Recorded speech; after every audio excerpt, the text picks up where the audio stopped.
All right, let's dive right into this explainer. Buying a new SUV, it's a massive commitment. And when we're talking about the best-selling SUV on the planet, the Toyota RAV4, getting the details right is absolutely crucial. We've dug through all the data, the spec sheets, and the critical reviews to cut through all that industry noise for you. By the end of this, you're going to know exactly which version of this SUV is right for your driveway, or, hey, if you should just skip it entirely and look elsewhere. Here's our roadmap for today. Number 1, meet the 6th Gen RAV4. 2, hybrid versus plug-in hybrid. 3, top merits for buyers. 4, demerits and critical concerns. And finally, number 5, the final buyer verdict. Let's start with Section 1. Meet the 6th Gen RAV4, 100% electrified shift. So here's the huge news right out of the gate.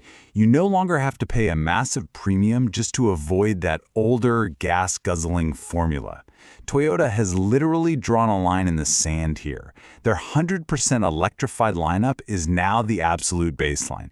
Every single 2026 RAV4 rolling off the dealer lot is going to be either a standard hybrid or a plug-in hybrid. That's a monumental shift for a car that has basically defined the compact SUV space forever. It means battery assistance isn't just a luxury anymore, guys. It's the new normal.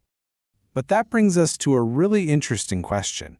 Is it genuinely an all-new, ground-up, 6th-generation SUV like the marketing hype is suggesting? Well, according to the critics, it's a little more nuanced. Take a look at what Car and Driver found. The platform underneath is mostly carryover, apart from increased rigidity and some suspension tweaks. So the fundamental skeleton of the car is actually incredibly familiar. Now, on one hand, that's fantastic news if you want bulletproof, proven reliability, right? You know exactly what you're getting. But it also means you shouldn't expect some wild revolution in how much space is inside or how the car basically operates. It's a refined evolution, not a total revolution. Moving on to Section 2. Hybrid versus plug-in hybrid. 2 flavors of efficiency. On paper, these two models serve completely different lifestyle needs. The standard hybrid gives you incredible economy. I mean, EPA ratings for the front-wheel drive versions are hitting 47 miles per gallon in the city and 43 combined. That is just stellar for an SUV this size.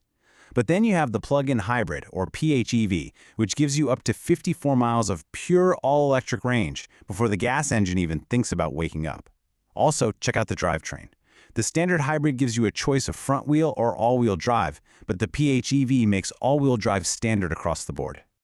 Power-wise, for the sensible buyer, the standard hybrid delivers a really respectable 226 horsepower in front-wheel drive, bumping up to 236 if you go with the all-wheel drive version. Look, that is plenty of predictable, everyday power for confidently merging onto highways or tackling those steep hills. It is the absolute definition of a practical family hauler. But if you actually want genuine performance, the plug-in hybrid makes a massive leap to 324 net combined horsepower. Just to put that into perspective for a second, this sensible family grocery getter can literally beat a lot of dedicated sports cars off the line at a red light. It's a staggering number, and it completely changes the emotional vibe of the vehicle, totally leaving the standard hybrid in the dust.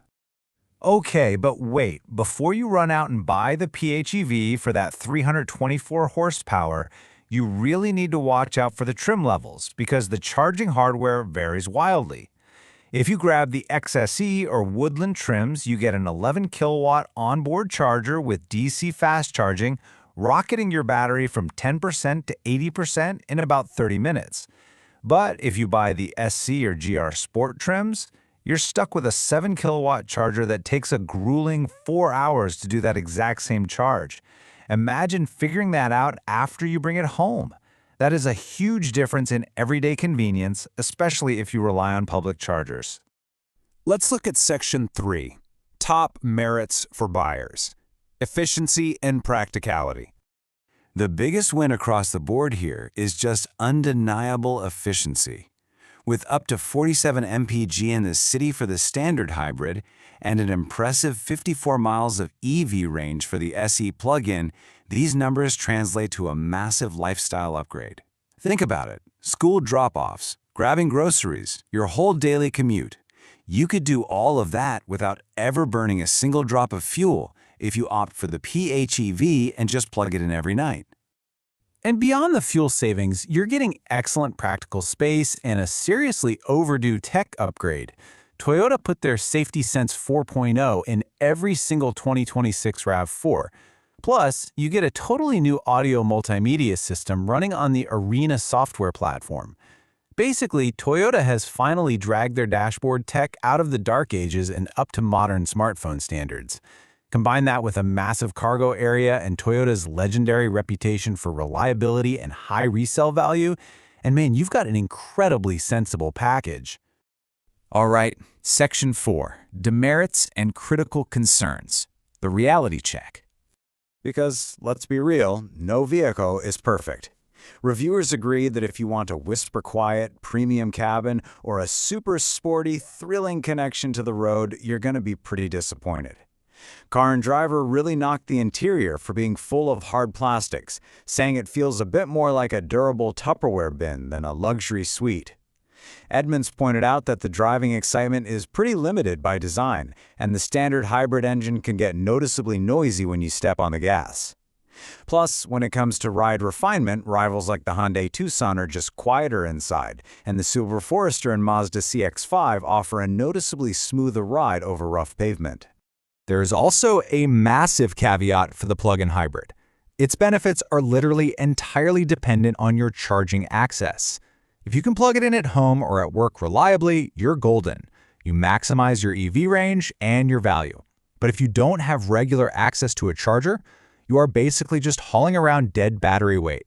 It turns this awesome high-tech hybrid system into a heavy, expensive boat anchor, totally defeating the purpose of paying that premium price tag. And you absolutely have to factor in the first model year risk. Consumer Reports actively warns buyers about early production vehicle redesigns. Because the 2026 RAV4 is using entirely new Arena software and heavily updated hybrid systems, there's always a chance for early bugs as they figure things out on the assembly line.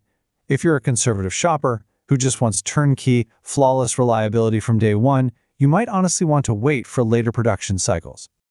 Oh, and the price tag. The base price has definitely crept upward. The 2026 RAV4 starts at $31,900, and that's excluding dealer fees. Because Toyota entirely killed off the cheaper, gas-only model, the absolute lowest price to get into a new RAV4 is noticeably higher than it used to be.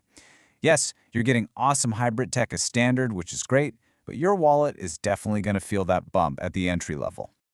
Finally, Section 5, the final buyer verdict, making your decision. Okay, let's tie all of this together into a super clear decision matrix. You likely fall into one of these three buckets. First, the sensible buyer. If you want consistently low fuel costs, zero charging hassles, and a totally practical SUV that holds its value, the standard hybrid is your absolute safest, most logical choice. Second, the charger. If you have a place to plug in at home or work, definitely splurge on the plug-in hybrid. You get that insane 324 horsepower and electric commuting. Just please double-check those trim charging specs. And third, the skeptic. If you're looking for a luxury interior, a silky smooth ride over bumps, or you're just terrified of first-year bugs, you should definitely wait or look elsewhere entirely. Look, the 2026 RAV4 lineup is incredibly strong on paper, but you don't drive a car on paper. We highly recommend you test drive it against rivals like the Honda CR-V or Mazda CX-5 just to see if Toyota's formula actually fits what you value most from behind the steering wheel. So, we'll leave you with this final thought. Will the sensible, rock-solid efficiency of the new RAV4 win a permanent spot in your driveway, or are the compromises in ride and cabin quality a deal breaker for you?